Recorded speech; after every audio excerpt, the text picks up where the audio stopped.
The Be Quiet Dark Rock Pro 4 is a legend among air coolers, but earlier this week, Be Quiet announced its successor in the form of two new coolers with the Dark Rock Pro 5 and the Dark Rock Elite. Today we're going to go over everything you need to know, and if this is a new legend in the making.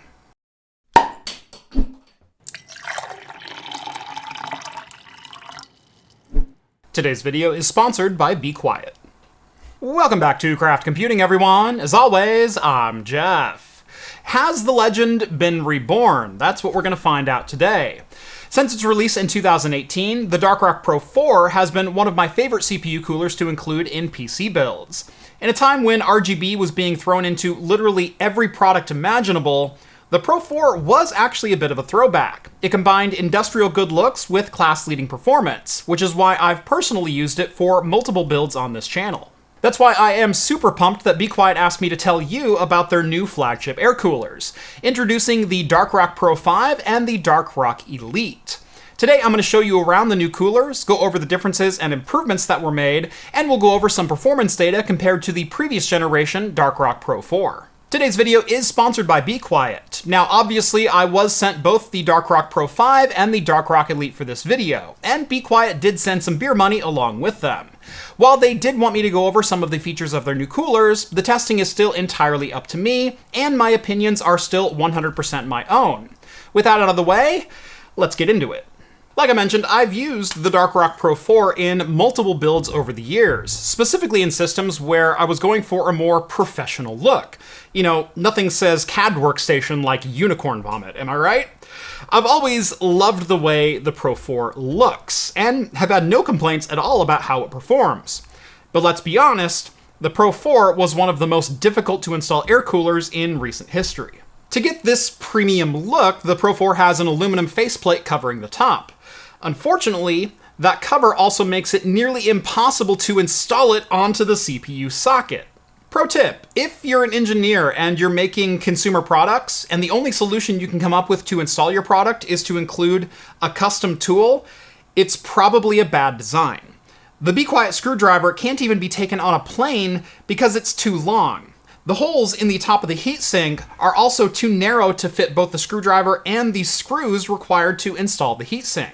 So you end up having to thread the screwdriver down through the top plate right here, then place the screws onto the magnetic tip screwdriver, and then very carefully lower the screwdriver into place, lining up the screw so you can tighten the retention bracket.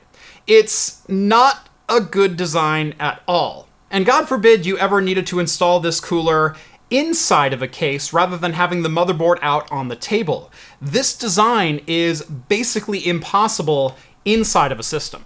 And then, once you're done with all of that, you get to thread the fan back through the center of the heatsink and then reattach it with the included spring clips. So anyone who's ever installed an air cooler is familiar with these and knows what an absolute colossal pain they are to work with. But it does look quite nice and performs extraordinarily well once it's all together.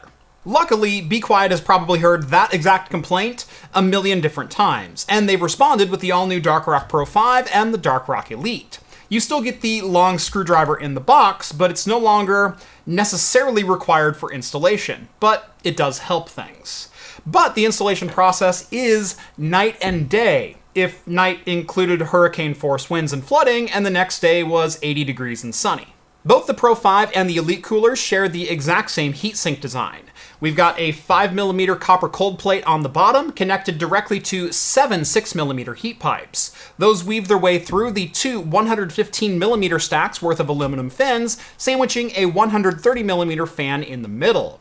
The difference between the Pro 5 and the Elite coolers lies in the exterior fan, with the Pro 5 right here opting for a 120mm unit that attaches with traditional spring clips, and the Elite going for a second 130mm fan, complete with a shroud to both direct airflow and give a little bit more of a uniform look to the final product. The Elite also includes an addressable RGB top plate, which we'll get to a little further along in the video. The Dark Rock Pro 5 and the Dark Rock Elite both use custom fans instead of using off-the-shelf parts, which is a bit of a double-edged sword. The inner fan is a 130mm unit, so a non-standard size, and it installs in place simply by sliding between the two heatsink towers and attaching with these custom plastic clips. But the upside is there's no spring clips to drop, impale yourself with, or otherwise mess with. But it also means the fan isn't easily replaceable as previous models if the need ever arises. But also, did you see how quickly I disassembled this? The exterior fan is also a custom unit, with the fan connector being the customized part. It uses a small 5-pin cable rather than a standard fan connector, but that's because it's designed to daisy chain with the interior fan. One thing I like about this new design is there's no need to install a fan splitter cable, as only the center fan needs to be plugged into your motherboard. And both fans have incredibly short cables, making cable management much easier than before. My go-to move has usually been to stuff any excess cables underneath the heatsink fin sacks with just about every air cooler that I've ever installed. But now the length is perfect, so hiding the cables is dead simple. As for installing the heatsink tower itself, the Darkrock Pro 5 and the Elite both use the same hold-down bracketry as the Pro 4. Two small metal brackets that screw into a backplate behind the motherboard. Once that's installed, just set the heatsink down onto the CPU and tighten the pair of captive screws on the now non-removable retention bracket, which I cannot tell you how much of a fan I am of this. With the heatsink in place on your motherboard, the center fan literally just drops into place and clicks into the plastic brackets. On the Elite 5, there's also an addressable RGB cable to connect while you're plugging in your fan cable. The Pro 5 fan installs with a pair of spring clips, while the Elite fan slides along a set of rails along the right edge of the heatsink. As for performance, I ran all three coolers, the Darkrock Pro 4, Pro 5, and the Elite, through my test system today, which is Project Icarus, a PC I built earlier this year featuring an AMD Ryzen 7900X3D, 32GB of DDR5 from Patriot Viper, and a Zotac RTX 4070 Ti, all inside of course, a Be Quiet Pure Base 500 case. I am running a modest overclock on the 7900X3D, with plus 200 MHz given to the base clock and a minus 20 mV to the power curve. This gives roughly a 5.1 GHz boost clock while gaming on the higher tier cores, and around a 4.87 GHz mark under AVX workloads, all while staying inside of a 115 watt max TDP. While it's not the hottest bit of silicon you can run today, the 7900X3D is still among the top performing gaming CPUs on the market, netting similar performance to Intel's 24-thread CPUs, but at nearly half of the power draw.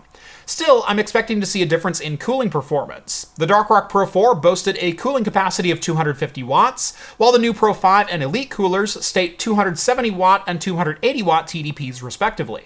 Testing for today is going to be pretty straightforward. For productivity, I ran two Cinebench R23 stress tests back-to-back and recorded the hottest temperature for each cooler. For gaming, I did the same thing, but instead of Cinebench, I fired up Cyberpunk 2077 at 1080p. And one final note on testing here, both the Darkrock Pro 5 and the Darkrock Elite have a mode switch for the fan underneath the top panel, either a quiet mode or a performance mode. Quiet mode seemed to run my fans at 1000 RPM, while performance gave it an extra 200, peaking out at 1200 RPM. In performance mode, I noticed about a 1 degree drop in max temperature on my CPU, while pretty much no audible difference could be heard. So ignore this switch entirely and just run your fans in performance mode. You're not going to notice that extra 200 RPM.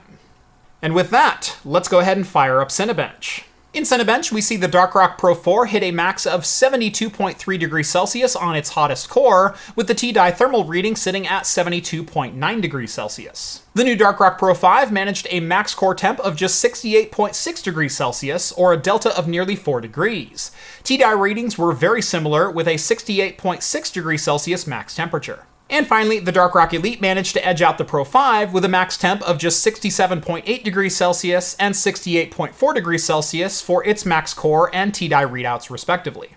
Under gaming workloads, we see a similar story, with a 5 degree delta between the Darkrock Pro 4 and its modern replacements. The Pro 4 stayed plenty cool at 60.5 degrees Celsius, but the Pro 5 and Elite managed to stay even cooler at 55.7 and 55.6. Testing took place in my air-conditioned basement, which stays between 68 and 70 degrees Fahrenheit pretty much at all times. That means I have about a 1.6 degrees Celsius margin of error. This was accounted for by having very long benchmarking runs of 20 plus minutes for each individual test, and the tests were ran 2 times, and the number you were given was the average. So over a 40-minute cycle of Cinebench and 40 minutes of Cyberpunk for each cooler, we still end up with a 4 and 5 degrees Celsius delta between the Darkrock Pro 4 and the modern replacements. I am genuinely impressed with the new Darkrock coolers. The Pro 5 has the same dashingly good looks of the Pro 4 with a slightly modern facelift, but it is very obvious a ton of consideration went into improving the installation method. The Pro 4 was one of the most difficult air coolers to install, and the Pro 5 might just be one of the easiest on the market right now. With the Darkrock Elite, you do get slightly better performance thanks to a 130mm shrouded fan on the front of the cooler, along with the addressable RGB ring around the top of the heatsink. However, there is a consideration to take into account with that larger fan, and it's memory clearance on your motherboard. While my Patriot Viper RGB memory inside of Project Icarus here had no issue fitting underneath both of the Pro 4 and Pro 5 coolers, the larger fan on the Elite means it sits a little bit lower, and the fan did impact the memory, causing me to need to lift the fan ever so slightly. Luckily, the mounting rails are designed to allow you to lift the fan up 1 notch and sit higher than the top of the heatsink, and in my testing, that obviously didn't impact performance.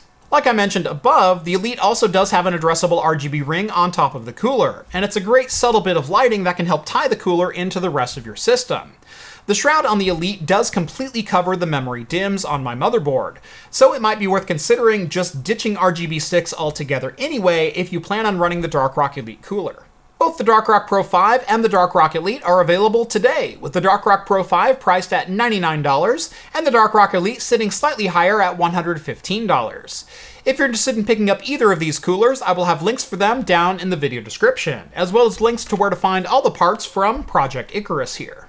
On your way down there, make sure to drop this video a like and subscribe to Craft Computing if you haven't done so already. And if you like the content you see on this channel and want to help support me in what I do, consider going on over to craftcomputing.store and getting one of my made in-house pint glasses and start drinking like a pro. That's going to do it for me in this one. Thank you all so much for watching, and as always, I will see you in the next video. Cheers, everyone.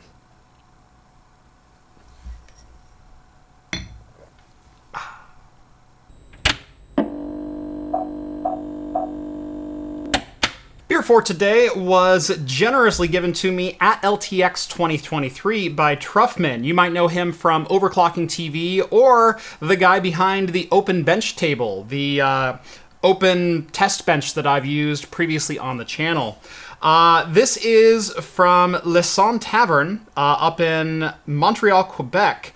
It is, all I can tell you is it is a 6.2% American-style IPA because the entire label is in French. It does say, funny enough, strong beer right there. It's like the only English translation. So, let's go ahead and give this a shot. And let's get into this. Germinal? Germinal?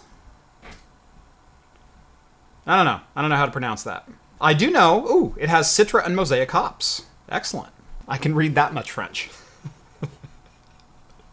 It's like the most important part of my vocabulary. But very hazy smelling. Like kind of that 2017 era haze. Kind of like the Darkrock Pro 4. Okay, a little bit different than I was expecting. The flavor is not nearly as intense as I was expecting, and I actually kind of like that in this style of beer. Like I said, the aroma and the flavor both remind me of 2017 era hazies, where they were pumping as much acidity and raw hop oils and whatnot as they possibly could into these beers to make them hazy. And while that comes with some fantastic flavor profiles, they overdid it while they were trying to kind of cement this as a new style. This would have been a fantastic beer to come out in that 2017 era. Like I said, it's a little bit thinner bodied, but it's still got these real intense flavors, but they're dialed up to 8 instead of 11. this is kind of what hazy's turned into, although now we get a little bit more of an intense forward flavor without all the acidity at the end. This is a nice, mild drinking, easy on easy on your mouth IPA. So here at the end of the beer, my opinion really hasn't changed. This is a fantastic example of kind of a lighter hitting hazy IPA. This will give you a good idea of whether or not you like hazies and want to explore them more without getting, and I mean this literally, into the weeds with them. So, great option.